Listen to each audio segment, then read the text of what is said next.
તો આવતીકાલે વડાપ્રધાન નરેન્દ્ર મોદી ગુજરાત પ્રવાસે આવી રહ્યા છે, ત્યારે તેમના નિર્ધારિત કાર્યક્રમ પર એક નજર કરીએ તો પીએમ મોદીનો ગુજરાત પ્રવાસ જે નિર્ધારિત કરવામાં આવે છે તેઓ સવારે 10:30 કલાકે અમદાવાદ એરપોર્ટ પર તેમનું આગમન થશે।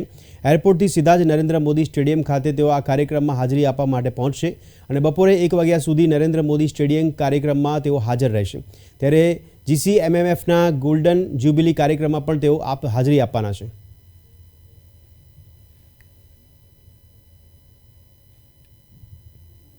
સમગ્ર દિવસભરનો આ કાર્યક્રમ છે। ત્યારબાદ તેઓ સાંજના સમયે સુરતથી વારાણસી જવા માટે રવાના થશે।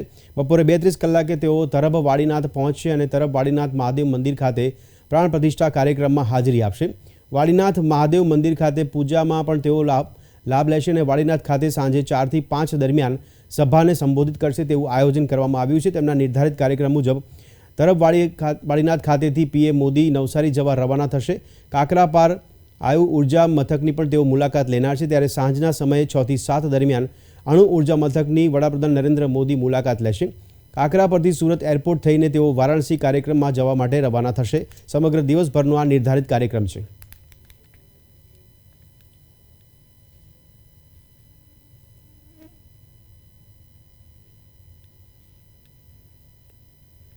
बात करिए तो आज अत्यारे जे कालનું ઇન્વેસ્ટમેન્ટ હશે જે 5 પ્રોજેક્ટનું એ લગભગ 1000 થી 1200 કરોડનું છે।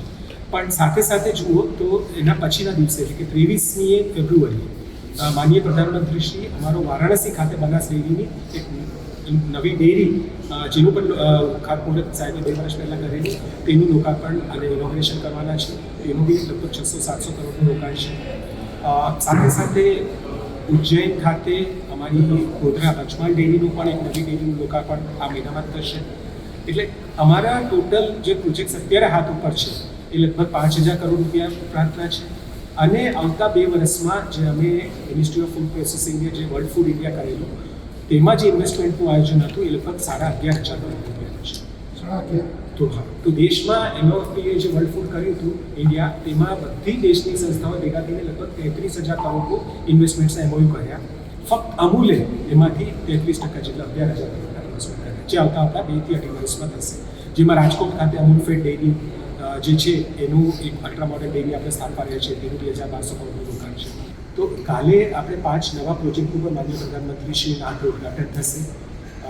અમૂલના દરેક ડેરી જે અમારા ફેડરેશન સાથે સંકળાયેલા 18 સંઘ છે દરેક ડેરીમાં નવું કામ થઈ રહ્યું છે જેથી વધારે માત્રામાં દૂધનું હેન્ડલ થઈ શકે, નવા પ્રોડક્ટ્સ બની શકે।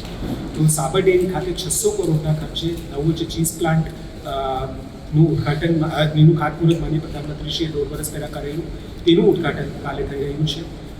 સાથે સાથે અમૂલ ડેરી આણંદ ખાતે ચોકલેટ પ્લાન્ટનું વિસ્તરણ થઈ રહ્યું છે, મોઝરેલા ચીઝનું વિસ્તરણ થઈ રહ્યું છે અને પહેલીવાર અમૂલ ડેરીમાં યુએસટી એટલે લોંગ લાઈફ ટેટ્રાપેક મિલ્ક પણ આપણે શરૂ કરી રહ્યા છીએ। ભરૂચ ડેરીએ મુંબઈ ખાતે એક નવો ડેરી પ્લાન્ટ શરૂ કરવાના છે તેનું ઉદ્ઘાટન આપણે કરવાના છીએ માનનીય પ્રધાનમંત્રીશ્રીના શુભ હસ્તે। અને સૌરાષ્ટ્ર કચ્છમાં જે વિવિધ સરકારી સ્કીમોના આધારે ડેરી વિકાસનું જે કામ થયું છે તેનું પણ લોકાર્પણ થશે। સરકારી સંસ્થાને અમૂલ માટે સૌથી મહત્વની વાત એ છે કે ભારત આજે જ્યારે વિશ્વનો નંબર 1 દૂધ ઉત્પાદક દેશ છે, વિશ્વનું 24% દૂધ આપણે ભારતનું ઉત્પાદન થાય છે અને દેશની સૌથી મોટી સંસ્થા અમૂલ છે। આવતા 10 વર્ષોમાં જે હિસાબે દેશમાં દૂધનું ઉત્પાદન વધી રહ્યું છે અને વિશ્વની પરિસ્થિતિ જોતા વિશ્વનું 3જા ભાગનું દૂધ એટલે કે 30%થી વધારે દૂધ ભારતમાં ઉત્પાદન થશે। તો અમૂલને એક ડેરી ટુ ધ વર્લ્ડ ઇન્ડિયાને ડેરી ટુ ધ વર્લ્ડ બનવાનો એક સુંદર અવસર છે। અને સાહેબનું જે વિઝન છે કે આપણે વિશ્વના દરેક ક્ષેત્રમાં ભારતે આગળ થવું, તો આ એક ડેરી ઉદ્યોગ એવો છે કે જે એ મિશનને પોસિબલ કરી શકશે।